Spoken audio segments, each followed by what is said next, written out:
오늘 히브리서 4장은 이제 히브리서 3장에 이어서 같이 이제 3, 4장이 권면하는 말씀이라고 제가 지난주에 말씀을 드렸잖아요. 그 히브리서 3, 4장의 말씀의 권면의 내용은 뭐냐 하면은 완고하게 하지 마라 이런 뜻이 이런 말씀의 권면을 하고 있습니다. 그럼 무엇을 완고하게 하지 마라 하면 이제 자기의 그 신념에 따른 그 고집을 부리지 마라 이렇게 얘기했고, 또 이제 완고한 고집을 부리는 사람들이 이제 옛날 출애굽 세대 이제 예를 들어 가지고 설명을 했지요.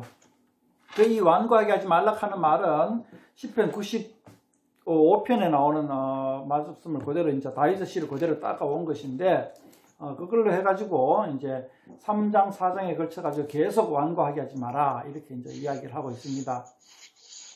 그리고 이 완고하게 하지 마라 하는 이 말씀이 그대로 믿음을 저버리지 마라 하는 말하고 이제 똑같은 동일한 말로 이렇게 사용되고 있습니다.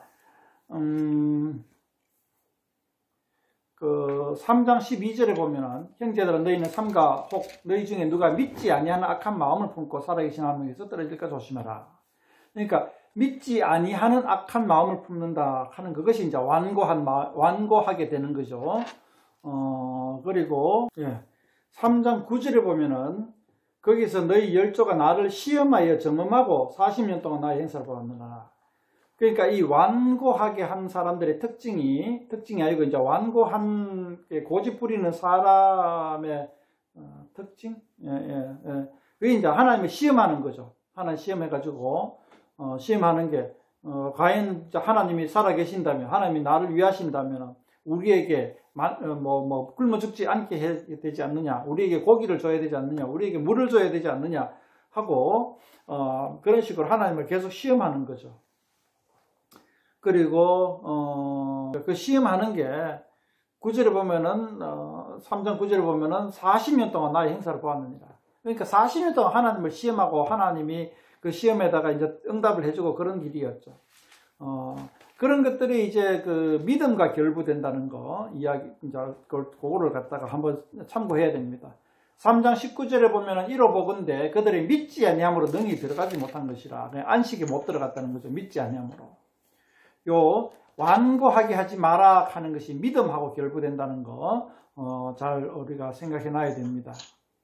그러니까 이제 4장에 오면은 이제 이 완고하게 하지 마라 하는 말씀이 이제 4장 7절에 한 번 더 나오고 그 다음에 이제 4장 1절에 보면은 우리는 이제 두려워할지니 두려워해라 하는 이 말씀이 이제 명령으로 한 번 더 나옵니다.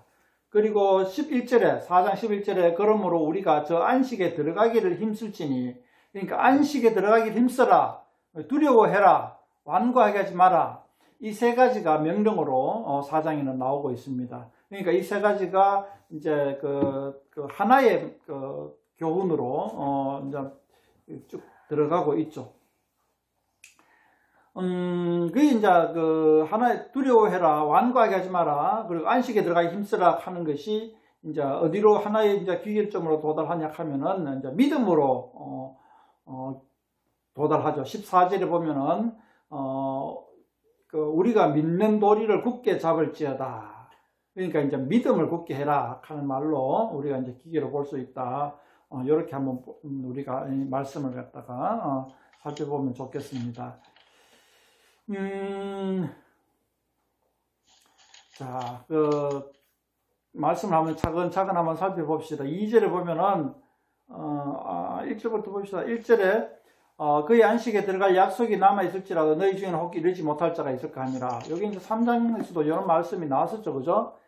그러니까 안식에 들어갈 약속이 남아있을지라도, 그러니까 이제 쉽게 말하면 이제 너희들이 구원 받는다. 이제 우리가 구원 받는다고 믿고 있는데도 불구하고 이제 구원에 이르지 못할 자가 있을까 걱정하는 거예요. 히브리서 기자는. 그리고 2절에 보면은 이제 2절에도 좀 의미심장한 말씀이 나오는데, 그들과 같이 우리도 복음 전함을 받은 자이나, 자, 그들은 누구냐 하면 출애굽 세대고, 우리는 지금 뭐냐 하면 이제 AD 70년쯤에 예루살렘 근처 유대에 사는 유대인들이죠. 그 이제 그 출애굽 세대도 복음 전함을 받은 자다 이렇게 얘기합니다. 그렇게 이제 히브리서 기자는 얘기합니다. 우리는 복음감은 예수 그리스도가 십자가 못 박히시고 우리를 위하여 속죄하시고 부활하셨다 하는 내용이 이제 복음으로 받아들이는데 출애굽 세대는 뭐가 복음이냐? 그때도 예수님의 죽으심과 부활하심이 알고 있었느냐? 저는 그것이 아니고 출애굽 세대의 복음, 가나안 땅에 들어가야 된다. 너희 세번대가 이제 하나님의 땅에 들어가야 되고 하나님의 나라를 이루는 것이다. 그렇게 이제 그것이 복음의 내용이다. 이제 이렇게 이제 살펴볼 수 있습니다. 그 마찬가지로 신약에 와서 이제 그 AD 70년쯤에 유대인들도 들은 복음이 뭐냐 하면은 예수님으로 인하여서 하나님의 나라가 이루어질 것이다 하는 것이 복음이 아닌가? 그런 측면으로 이제 복음을 갖다가 우리가 이해를 하면은 2절에 있는 복음이라 하는 말에 대해서 조금 이해가 가지 않겠나 이렇게 한번 생각을 해봅니다. 어쨌든 그들도 우리도 복음 전함을 받았는데 그 말씀이 그들에게 유익하지 못한 것은 그러니까 복음이 그들에게 유익하지 못하게 된 거 뭐냐 하면은 믿지 않았다는 얘기입니다. 믿지 않았기 때문에 복음이 효력을 발생 못하는 거예요. 마찬가지로 그 신약 시대에도 예수님에 관한 복음, 예수님에 관한 하나님의 나라에, 예수님의 나라에 관한 복음을 들었지만은 효력이 없는 것은 믿음과 결부하지 않았기 때문인 거죠. 우리는 무엇을 그러니까 신약 시대에 AD 70년쯤에 유대인들이 무엇을 믿지 않았을까요? 예수님이 십자가에 못 박히셨다는 것을 믿지 않았을까요? 예수님의 부활을 믿지 않았을까요? 아마도 예수님의 역사적인 실존 인물과 예수님이 십자가에 못 박히신 것은 믿었을 거예요. 그리고 어쩌면은 부활까지도 믿었을 수가 있습니다. 객관적 사실로 인정했을 수도 있습니다. 그러나 그것이 속죄의 기능을 한다는 것은 믿지 않았을 수도 있는 거죠. 어쨌든 그 예수님이 하나님의 아들로서 대제사장이 되어 가지고 속죄의 기능을 십자가에서 행하셨고 속죄 제물이 되셨고 또한 부활해가지고 예수 믿는 자들에게 소망이 되셨다는 이 모든 것들에 대한 것이 다 믿지 아니하고 하면은 믿음과 결부하지 못했다는 얘기죠. 그러니까 부분적으로는 인정을 해줄 수도 있어요. 역사적인 사실로. 근데 그것이 역사적인 의미, 신학적인 의미를 받아들이지 못하는 경우도 있었을 것이고, 물론 역사적 사실, 부활했다는 사실을, 역사적 사실을 믿지 못하는 사람도 있겠죠. 어쨌든 간에 부족했을 때 믿음과 결부시키지 아니함이라고 4장 2절 이야기하고 있습니다. 무슨 말이냐? 무슨 말이냐? 우리도 한번 생각을 해봅시다. 우리도 예수님에 관해서 역사적인 사실을 믿는 어느 정도 부분적으로 인정하는 사람들이 많이 있습니다. 특히 이제 마태복음에서 우리가 봤다시피 사단도 예수님이 하나님의 아들인 줄 알고 떤다 그랬어요. 귀신도 예수님이 왔을 때 하나님의 아들이여 왜 벌써 와가 나를 괴롭게 합니까? 라고 귀신이 이렇게 예수님 보고 항의를 합니다. 아직도 말세가 안 되고 종말이 아닌데 왜 나보고 벌써부터 무저갱에 들어가라고 난립니까? 하고 막 예수님에게 항의하는 귀신. 그 귀신은 하나님의 아들, 예수님이 하나님의 아들인 것을, 능력자이신 것을, 창조주인 것을 아는 거죠. 심판주인 것을 아는 거죠. 그러니까 귀신도 객관적인 사실은 다 알아요. 객관적인 사실은 다 알고, 역사적 사실을 다 알고, 그런 어떤 아는데, 과학적인 사실은 다 아는데도 불구하고 그것을 믿음과 결부하지 않은 거죠. 신앙 고백과 결부하지 않은 거죠. 오늘 우리는 어떤가? AD 70년 아니고 AD 21세기를 사는 오늘 우리는 어떤 믿음과 결부시키는, 예수님을 믿음과 결부시키느냐? 그걸 이제 우리는 생각을 해봐야 합니다. 예수님이 십자가에 못 박히신 것이 어떤 신학적인 의미가 있는 것인지 우리는 히브리서를 통하여서 공부하고, 역사적인 사실, 과학적인 사실만 그냥 사단과 같이 그렇게만 인정할 것이 아니라 그것의 신학적인 의미, 예수님 십자가에 못 박히신 것은 우리의 죄를 속해주기 위해서 못 박히신 것이고, 대제사장이 되어가지고 하나님 앞에 우리를 속죄 제물로 자기 자신을 드리신 것이다라는 것을 우리가 인정할 줄 알고 믿음과 결부시킬 줄 아는 사람이 되기를 저는 이제 우리의 히브리서를 읽는 21세기 사람들에게 권면을 하는 것이죠. 그 다음에 뭐 또 이제 안식일에 들어오지 못하리라, 뭐 안식에 들어가자 하고 완고하지 마라 하는 내용이 이제 쭉 이제 이야기를 하고 있고요. 그거는 뭐 그냥 읽어보면 알 것 같으니까 제가 특별히 권면할 말이 권면하지 않아도 될 것 같고요. 11절 보면은 우리가 저 안식에 들어가기를 힘쓸지니 이는 누구든지 순종하지 아니하는 본에 빠지지 않게 하렴이라. 자, 순종하지 아니하는 본. 순종하지 아니하는 본이 누구죠? 출애굽 세대예요. 출애굽 세대. 그러니까 이 출애굽 세대를 우리가 읽으면서 본이 돼야 된다는 거예요. 그러니까 반면교사. 이 본이라는 동그라미 칠 수 있으면 좋겠어요. 그들도 우리에게 반면교사가 되는 거예요. 다시 말하면은 이 출애굽 얘기, 창세기 출애굽기에 쓰여 있는 이 얘기가 그냥 옛날 얘기로 끝나는 것이 아니고 그것이 오늘까지 우리에게 적혀져 온 것이 무엇 때문에 하면은 우리에게 본을 보여주기 위한 거다 말이죠. 노아 홍수가 우리에게 전해져 내려오는 게 뭐냐? 창세기에 적혀진 노아 홍수가 우리에게 본이 되는 거죠. 반면교사로서의 본이 되는 거죠. 노아 시대의 사람들이. 사람이 이 죄를 범하고 하나님을 대적하면은 하나님이 가차없이 심판하신다는 것을 보여주는 거죠. 우리는 뭐 인도네시아에 쓰나미가 가지고 썰려가고 뭐 일본에 쓰나미가 가서 썰려가고 뭐 전쟁이 나고 막 기근이 일어나고 할 때에 우리는 뭐라고 세상 사람들은 뭐라고 얘기합니까? 하나님이 살아계신다면 왜 이런 일이 발생합니까? 라잖아요. 그런데 우리 믿는 사람, 성경을 믿는 사람들은 알고 있습니다. 그런 일뿐만 아니라 부분적으로 사람이 몇만 명, 몇십만 명 죽는 게 아니라 전 세계 인류가 다 멸망하고 8명밖에 안 살려놓는 하나님. 그런 하나님 앞에서 하나님이 살아계신다면 이럴 수가 있습니까? 라고 말하는 사람들 보면 피식 웃음이 나오죠. 인류가 그냥 완전히 멸망해버릴 겁니다. 하나님의 마음에 들지 않으면 그게 하나님이시라는 거예요. 그 앞에서 우리가 하나님을 원망해봤자 소용없고 하나님은 나쁘다라고 해봤자 소용없고 아무 소용없습니다. 하나님은 절대자이시고 절대선이시고 우리는 그 앞에 흩날려버리는 죄와 같은 존재일 뿐입니다. 그런 노아 홍수와 같이 허무한 정말 보잘것없는 사람, 인간을 위하여서 예수님이 대제사장으로 오셨다라는 사실을 알아야 됩니다. 그러니까 출애굽 세대에 순종하지 아니하는 본에 빠지지 않게 하려고 그 출애굽 세대가 우리한테 오늘날 자세하게 기록되어 왔다라는 사실을 생각하고 이러면 안 되겠다. 순종하지 아니하면 안 되겠다. 우리는 희미한 하나님의 음성 앞에서도 괴로워 몸부림치는 그런 사람이 되면 좋겠다는 거예요.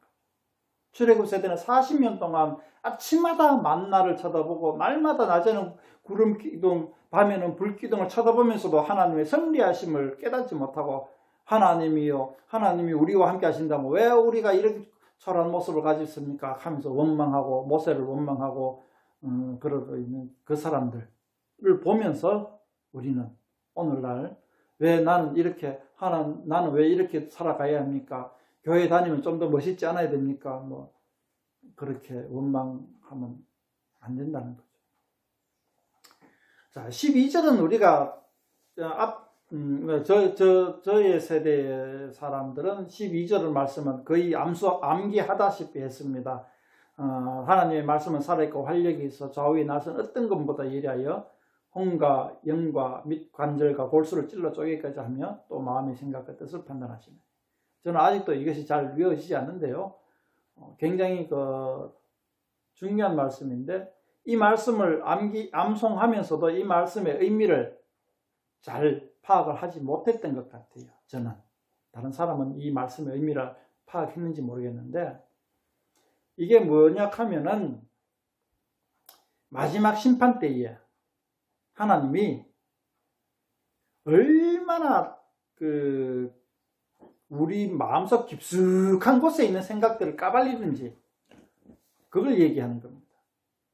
마지막 심판 때에 하나님이 심판이 그냥 겉모습만 가지고 심판하는 것이 아니라 우리의 마음속 깊은 곳에 있는 완전히 저 깔려있는, 그러니까 그 프로이드가 말하는 슈퍼 이고보다 더 깊숙한 곳에 있는 그 내면까지도 하나님은 다 까발려가지고 마지막 심판 때에 판단을 하신다는 거죠.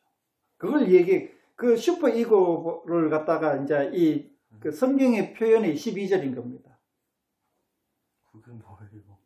네, 그거 완전히 깊숙에 있는 내가 이렇게 빙산으로 치면 겉으로 드러나는. 그렇지, 무의식, 그래. 겉으로 드러나는 건 나이 조금. 완전히 내면 깊숙한 것. 정말 누구도 캐치 못하는 그 깊숙한 것을 하나님이 쳐다보시고 그것으로 판단하신다는 걸 12절에 이제 이야기하고 있는 거죠. 혼과 영과 관절과 골수를 찔러 쪼개기까지 한다 하는 이 말이 그 슈퍼 이고를 갖다가 까발린다는 얘기죠. 마음의 생각과 뜻을 판단한다. 정말 깊숙한 곳에 있는 양심, 그 내면의 세계를 가지고 하는 판단입니다. 겉으로 드러난 우리의 행동으로 판단하는 것이 아니라 13절에 지으신 것이 하나도 그 앞에 나타나지 않음이 없고 우리의 결산을 받으시 이의 눈앞에 만물이 벌거벗은 것까지 되느니라. 그러니까 완전히 까발리 뿌린다는 거죠. 하나님이 심판하실 때는 숨겨놓은 것이 없이 숨기지도 못하고 마지막 결산을 받으시 이게 이제 최후의 심판이죠, 그죠? 최후의 이제 판단하실 때의 거죠. 마지막 결산이라고 이제 여기는 표현을 해놓은 거죠. 이제 12절, 13절이 그 말씀인 겁니다. 그렇기 때문에 이제, 12절, 14절 하나님의 그 심판이 그런 형편이기 때문에, 11절에 보면은 우리는 안식에 들어가 힘쓸지구라. 누구든지 순종한 자는 본에 빠지지 않고, 이제 그 순종해라. 이런 얘기죠. 하나님의 뜻에. 그것도 아주 깊숙한 내면으로부터 나오는 순종을 해라. 이런 뜻입니다. 이게 이제 3장, 4장의 이제 권면이죠. 그러니까 우리의 생각을 고집 부리지 말고 하나님을 시험하지 말고 안식에 들어가기 힘쓰고 우리가 받았던 그러한 그 정보들에 대한 확실한 믿음, 예수 그리스도에 대한 믿음, 십자가에 죽으심과 부활하심에 대한 믿음을 가지고 마지막 심판주 되신 하나님 앞에 우리가 떳떳하게 나아갈 수 있도록 안식에 들어갈 수 있도록 해라 하는 것이 3장, 4장의 내용이죠. 16절에 보면은 그러므로 우리는 긍휼하심을 받고 때를 따라 돕는 은혜를 얻기 위하여 은혜의 보좌 앞에 담대히 나가라. 제가 14, 15, 16절을 갖다가 또 이야기를 해야 되는데요. 그러므로 14절에 그러므로 우리에게 큰 대제사장이 계시니 성천하시니 곧 하나님의 아들 예수시라. 우리가 믿는 돌을 굳게 잡을지어다. 갑자기 또 이제 예수님을 대제사장으로 또 소개하고 있습니다. 12절, 13절에 이제 제가 얘기를 했습니다만은 그렇게 했을 때에 우리가 과연 하나님 앞에 노아의 홍수 때와 같이 출애굽 세대와 같이 밭을 지지 않을 자신이 있는가? 우리 자신을 돌이켜 볼 때 우리는 너무나 연약하고 허물과 죄투성이고 굉장히 하나님 앞에 서면 부끄럽고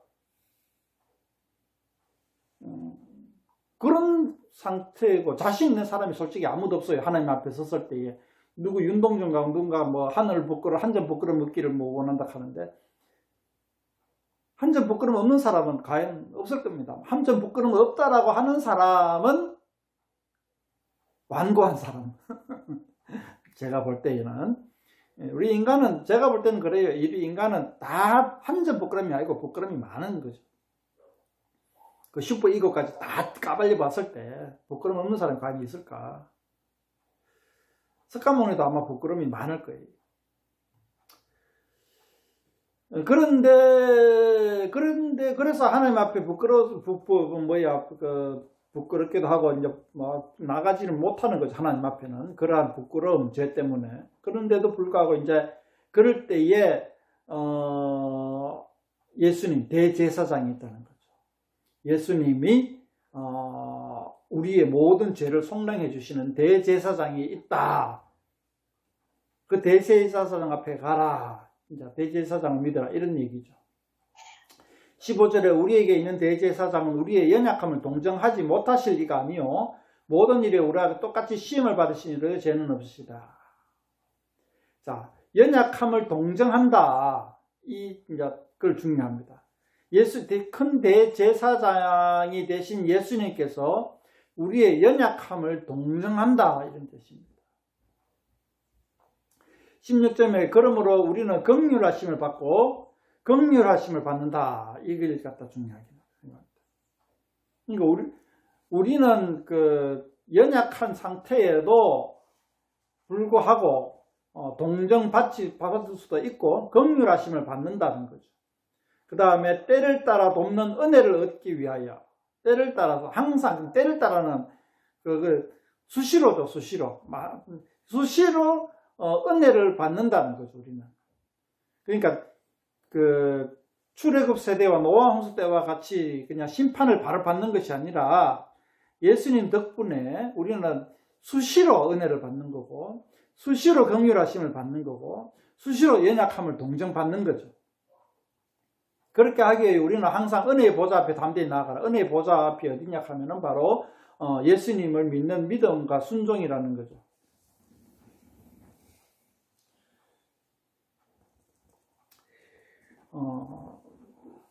다시 한번 4장을 요약하면은 절대로 고집 부리지 마라. 고집 부리지 말고 우리가 예수님 대제사장 대신 예수님을 믿도록 해라.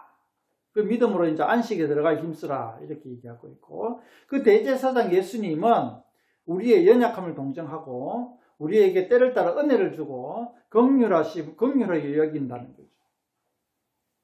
그렇기 때문에 우리는 예수님을 믿는 믿음으로 그 모든 정보에 대해서 믿음과 결부시키고 정보를 정보대로 그냥 떼버려 놔두지 말고 믿음과 결부시키고 예수님께 담대히 나아가자. 그것이 이제 3장 4장의 내용입니다. 이제 예수님이 대제사장 되신다 하는 그 내용들의 이제 증명을 5장부터 나아가니까 그거는 이제 다음 주부터 또 설명이 되면서 또 큰 은혜가 있는 줄 압니다.